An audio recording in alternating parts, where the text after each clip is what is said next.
Hi there, it's Robin from Gardenstown New Church here, just to give you a quick update. We will be reopening the building, God willing, this coming Lord's Day. That's the 4th of October for public worship. And of course, it will be a little bit different from what people are used to. There will be social distancing in place. We will have to have face coverings, unless of course we're exempt from wearing those, and there won't be any singing for the time being, although we will be able to listen to hymns and engage in sung praise to God in that way.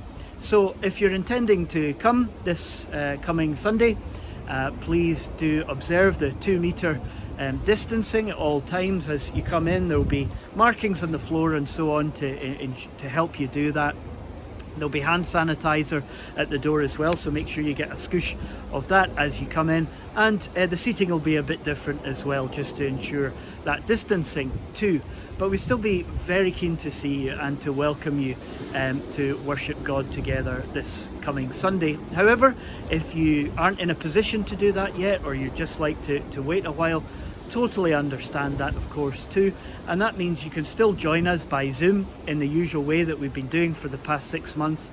And we'll also be live on YouTube as well from this Sunday going forward. So there are a number of ways to engage in the worship of God at this time. But just remember, there will be those restrictions in place as we gather together. And of course, if you are experiencing any cold or flu-like symptoms, please love your neighbour and just hold back from coming in person to worship until those symptoms have passed, just to ensure people's safety. I'd like to thank the community for their understanding as we do gather together again for worship in the building. You know, for some people, as they've been experiencing lockdown and the isolation and the anxiety that's brought about, getting back to church is really an important thing for them emotionally, spiritually, psychologically. It's really a lifeline for them, and that's why we appreciate people's understanding as we gather together to worship God, and how important that is for many people in our congregation and in our community.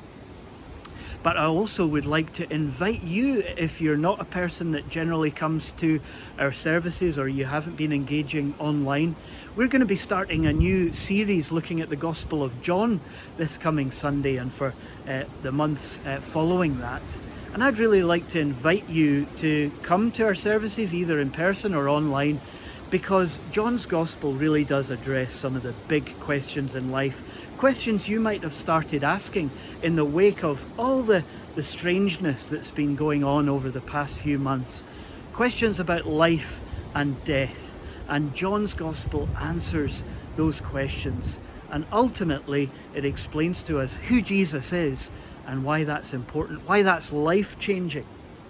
And so I'd really like to personally invite you to join us as we begin that series together, and to reassure everyone in the community of our continued prayers for you all, and the prayer that we would all remain safe and well during these difficult times.